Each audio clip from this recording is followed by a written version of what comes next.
Assalamualaikum warahmatullahi wabarakatuh. Alhamdulillahi rabbil alamin.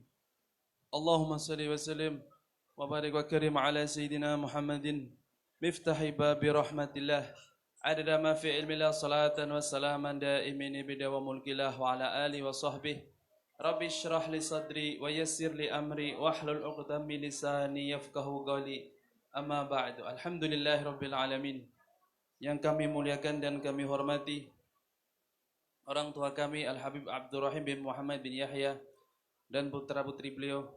Yang kami muliakan dan kami hormati sahibul hajah, sahibul bait, sahibul fadilah Al-Ustadz Muhni dan keluarga.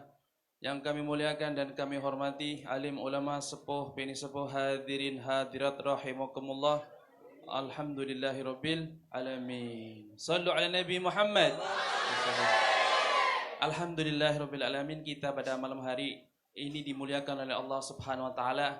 Wabil khusus majlis kita bersama yang majlis Nurul Hidayah mendapatkan kemuliaan dihadiri tamu-tamu Rasulullah sallallahu alaihi wasallam. Di antara mereka adalah tamu yang datang pada malam hari ini dari mafia salawat, dari slang atau slang kita di saya baca, dan dari Jamrud dan semuanya. Itu semua juga tamu dari tamu Rasulullah sallallahu alaihi wasallam. Kita semuanya memiliki nabi satu, nabi Allahumma shalli wa sallim alaihi, dan nabi mereka juga sama, yaitu Nabi Muhammad sallallahu alaihi wasallam. Berarti mereka adalah saudara-saudara kita.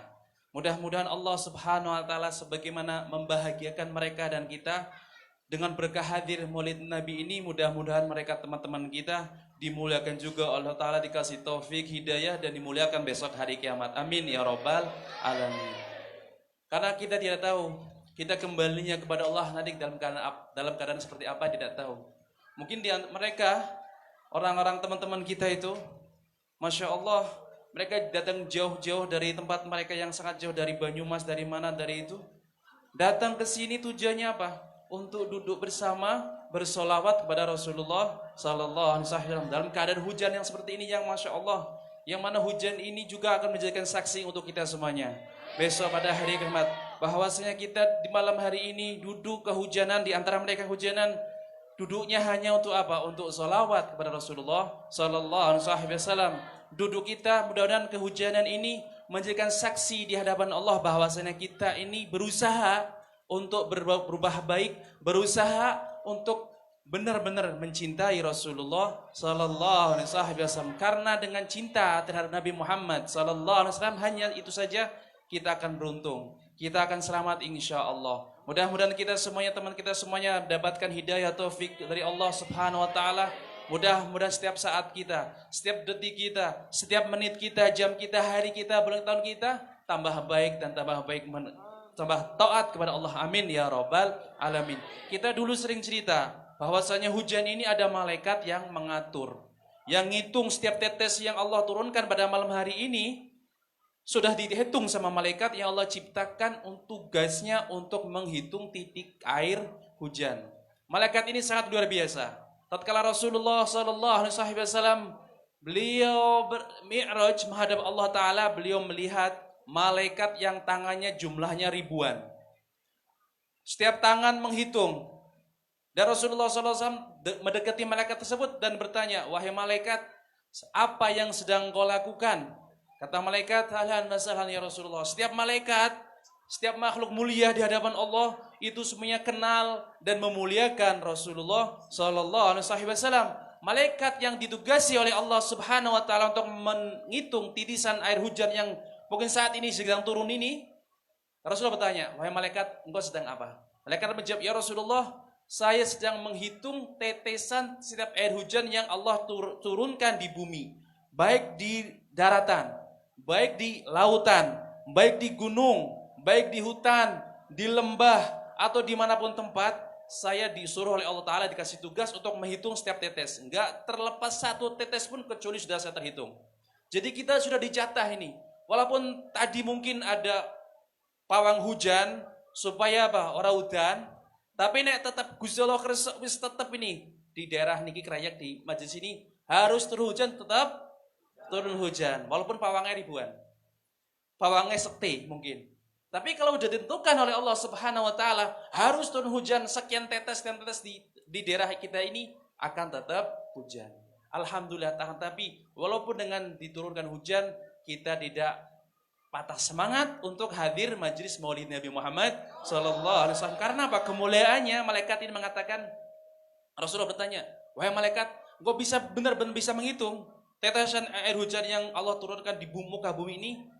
Benar ya Rasulullah. Enggak satu pun saya lewat kecuali sudah saya terhitung. Berapa miliar yang diteteskan saat ini di tempat ini kita ini? Mungkin miliaran, puluhan miliar, ratusan miliar kayak tetesan yang diturunkan dari tadi sampai nanti selesai.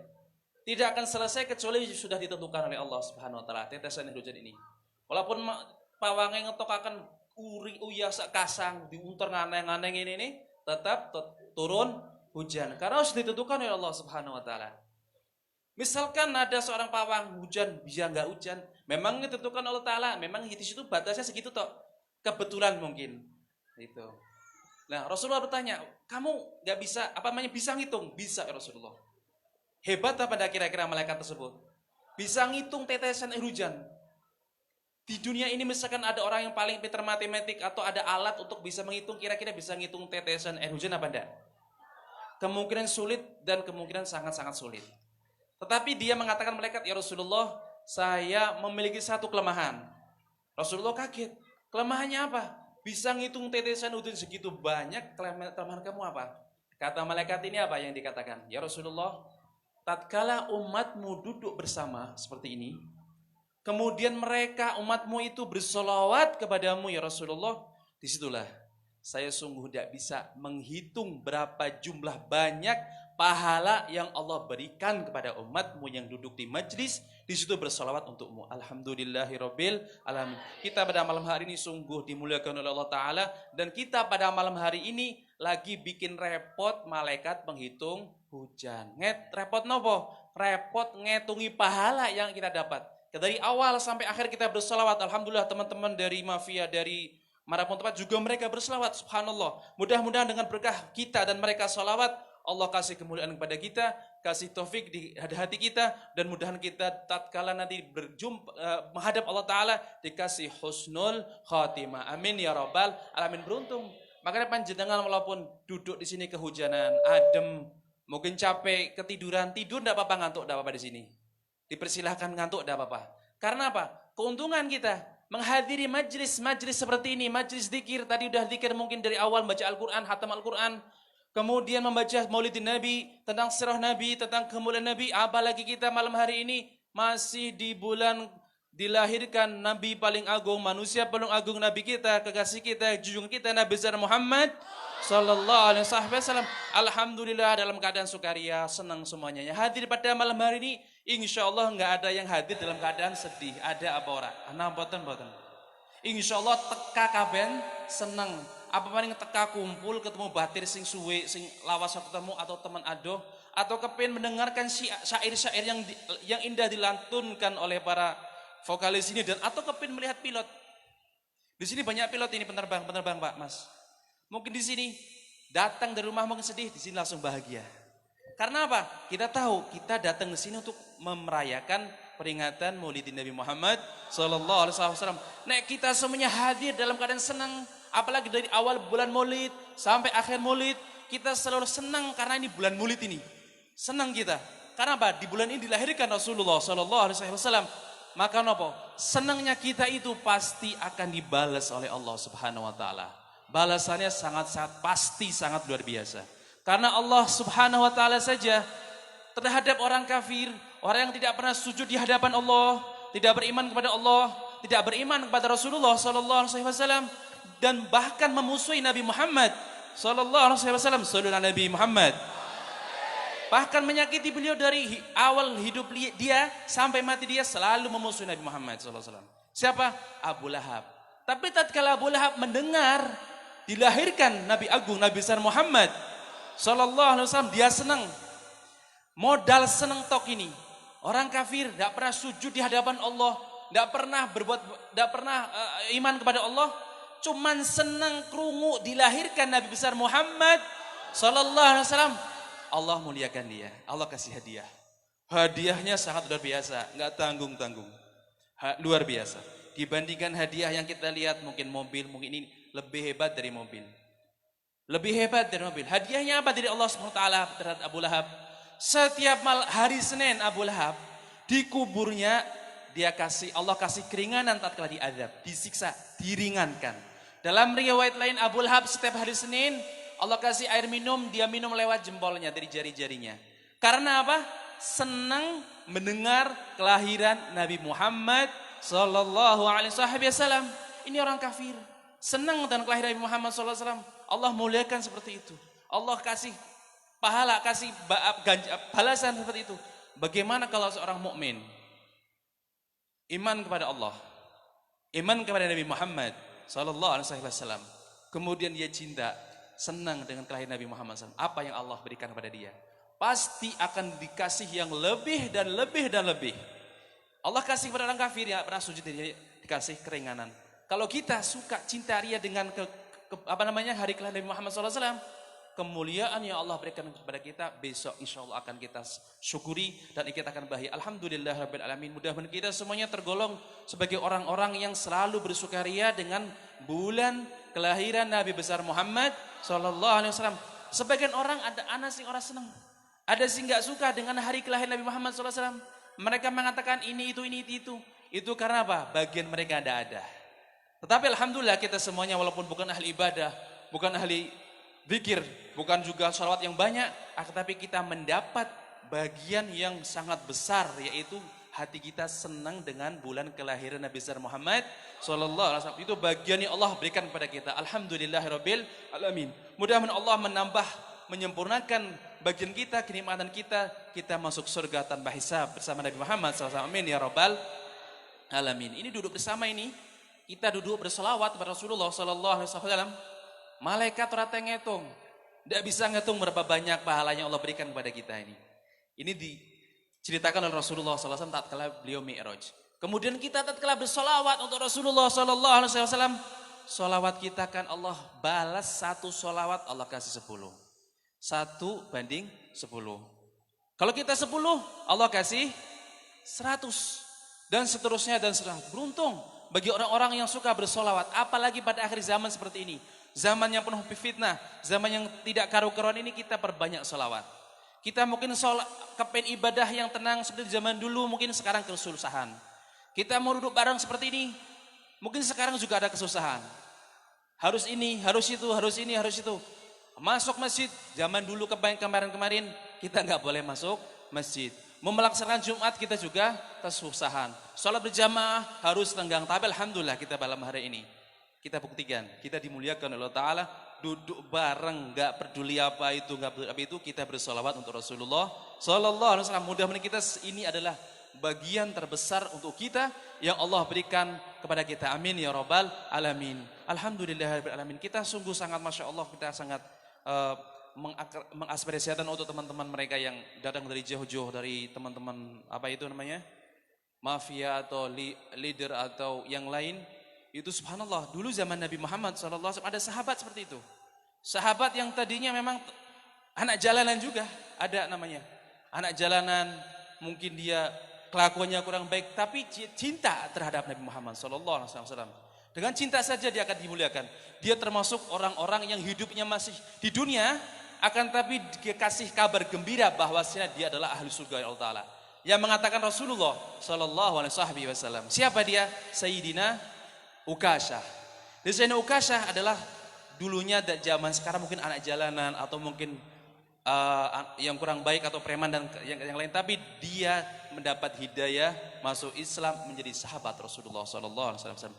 Tatkala Rasulullah sallallahu alaihi wasallam sudah mau menghadap Allah Ta'ala, beliau sakit. Tatkala sakit yang sangat parah, beliau udah lama tidak jumpa dengan sahabat karena beliau tidak bisa keluar ke masjid. Sahabat rindu untuk berjumpa dengan Nabi. Setiap hari mereka berjumpa dengan Nabi, beberapa hari enggak jumpa Nabi.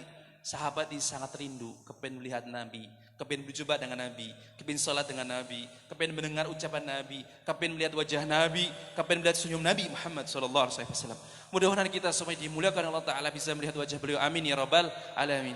Ini Sayyidina Ukasyah Rasulullah SAW tatkala sakit, beliau datang masuk ke masjid dan masuk ke mimbar, naik ke mimbar.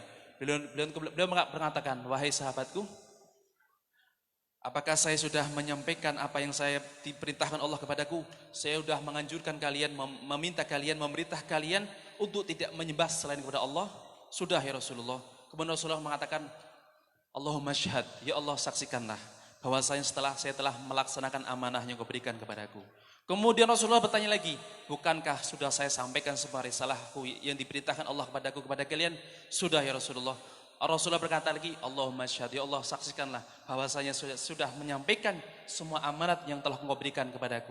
Kemudian ketiga kalinya beliau mengatakan, saya sebentar lagi akan kembali kepada Allah Subhanahu wa taala.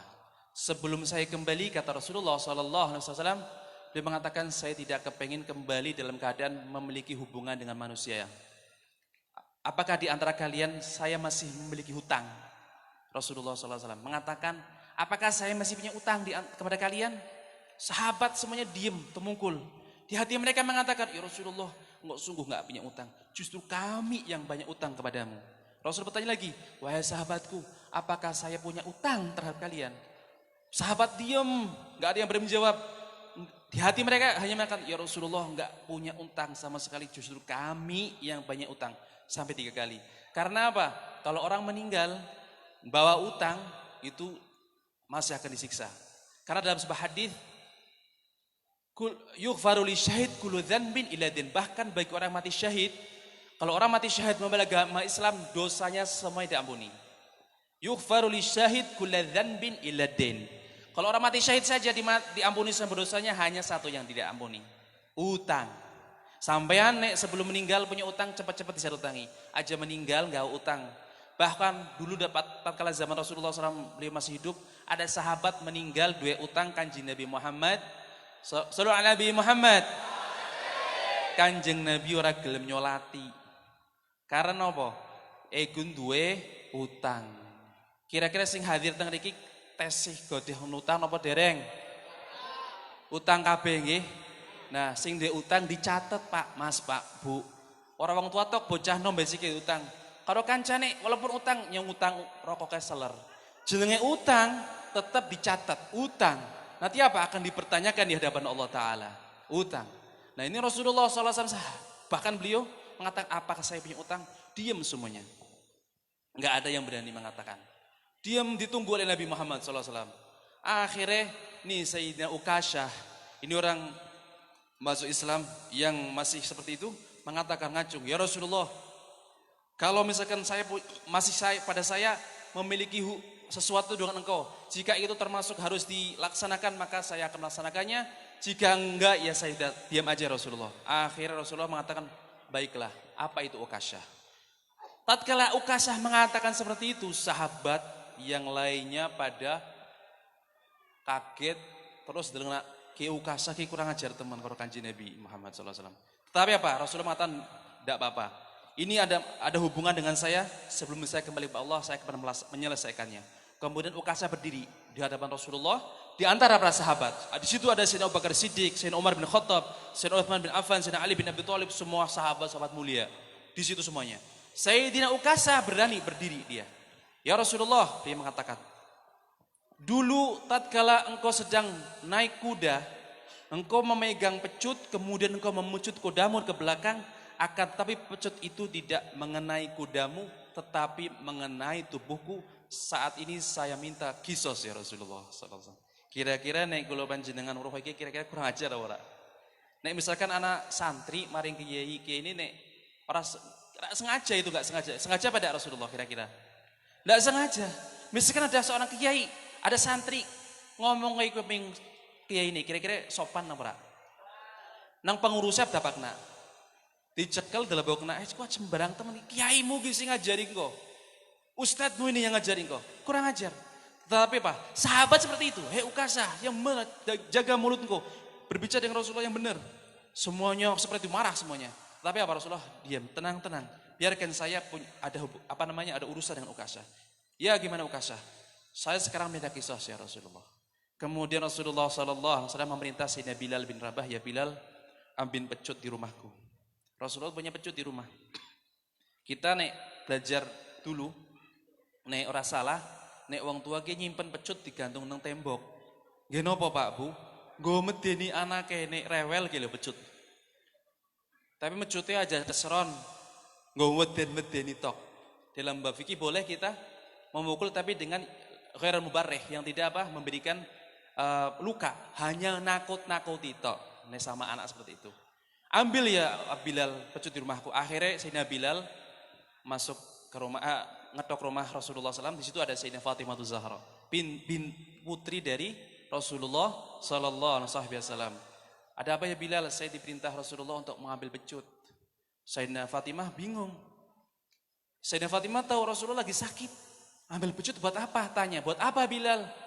Rasulullah menyatakan buat pecut karena pecut ini akan digunakan oleh Ukasyah untuk memukul Rasulullah SAW. Terus apa yang terjadi terhadap Sayyidina Fatimah? Beliau nangis. Ya Bilal, bilang pada Ukasyah, pukul aku saja. Rasulullah sedang sakit. Pukul aku saja, jangan Rasulullah. Sayyidina Fatimah seperti itu. Akhirnya saya bilang tidak bisa. Saya perintah Rasul seperti ini, harus seperti ini. Akhirnya pecut dikasih pada Sayyidina Bilal. Sayyidina Bilal keluar. Sahabat tatkala melihat Bilal membawa pecut sudah geram semuanya. Mandan apa? Emosi, ki kurang ajar teman-teman nggih. Ki tembe mlebu Islam wi kok wani-wani karo Kanjeng Nabi. Sayyidina Abu Bakar Siddiq situ ada. Sayyidina Umar bin Khattab situ ada. Sayyidina Utsman ada. Sayyidina Ali ada, pembesar-besar sahabat. Ini saya Ukasa ini kurang ajar teman nggih. Akhirnya apa? Tatkala Sayyidina Bilal semakin dekat Sayyidina Abu Bakar ora tahan dia. Berdiri. Ya Ukasah, andai kan benar-benar engkau kepengin memukul Rasulullah SAW, pukul aku saja. Karena saya adalah sahabat beliau, baik senang ataupun duka, dan saya adalah orang yang pertama kali beriman kepada beliau. Saya adalah teman sejati beliau, pukul aku saja. Terus gimana? Rasulullah menjawab, ya Abu Bakar, duduk. Ini urusan aku dengan Ukasah. Terus gimana? Sahabat yang diam. Tidak, di situ ada Umar bin Khattab. Orang yang paling pemberani. Salah satu pemberani pendekar Islam, Sayyidina Umar bin Khattab. Sayyidina Umar bin Khattab, urusan macam-macam pedang wis rampung, pencelas. Sayyidina Umar bin Khattab berdiri, ya Ukasah, jangan kau pukul Rasulullah SAW. Memang dulu aku nih nggak paling benci kalau dengar disebut nama Muhammad. Tapi aku sekarang paling cinta terhadap Muhammad dan aku adalah orang yang paling nggak suka kalau nama Muhammad disakiti. Kalau kau berani-berani mukul dia, akan pencelas kamu. Pukul aku saja. Akhirnya gimana Rasulullah? Ya Umar, duduk. Ini urusan aku dengan Ukasah. Kemudian akhirnya apa? Sahabat tetap ada yang berdiri. Sayyidina Ali bin Abi Thalib. Ya Ukasah, sungguh kau jangan pukul Nabi Muhammad SAW.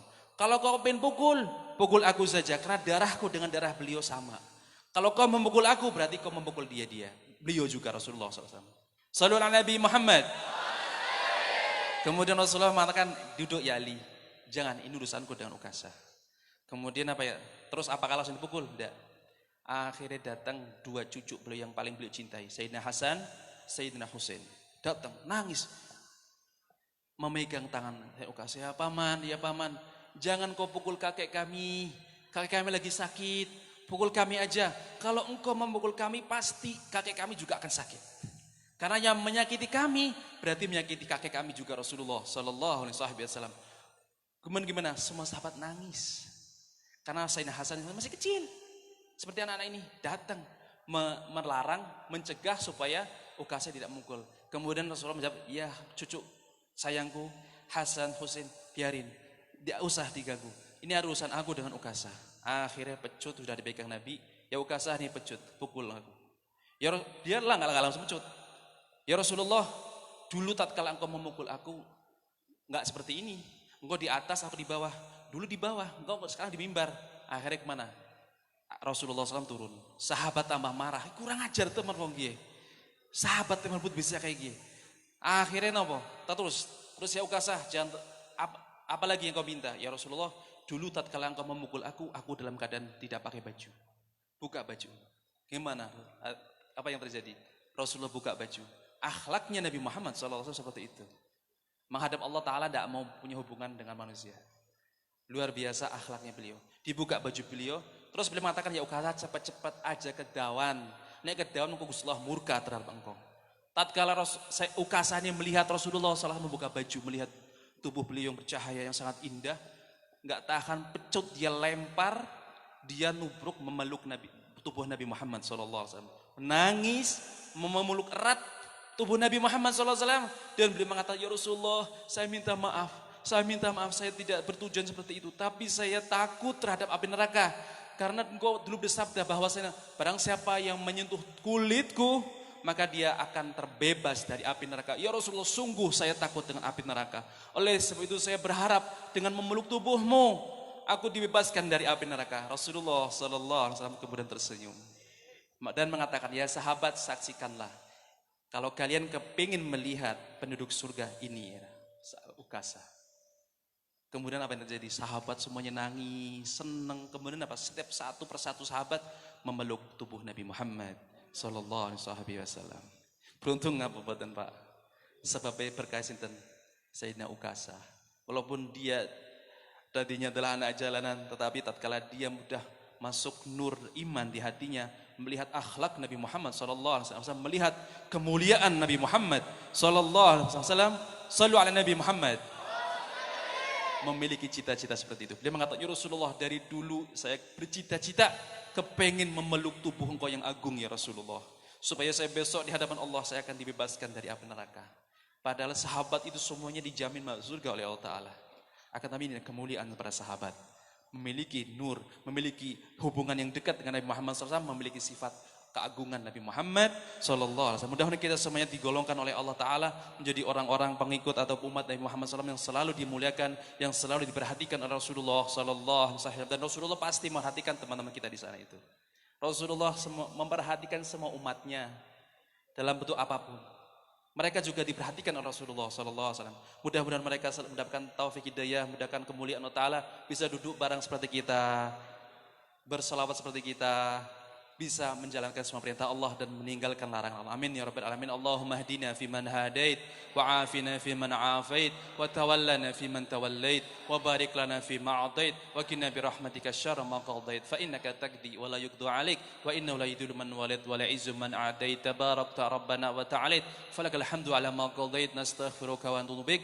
Wa sallallahu ala sayyidina Muhammadin sahbihi wasallam wal afu minkum. Sekali kami mohon maaf yang sebelah-sebelahnya. Wassalamualaikum warahmatullahi wabarakatuh.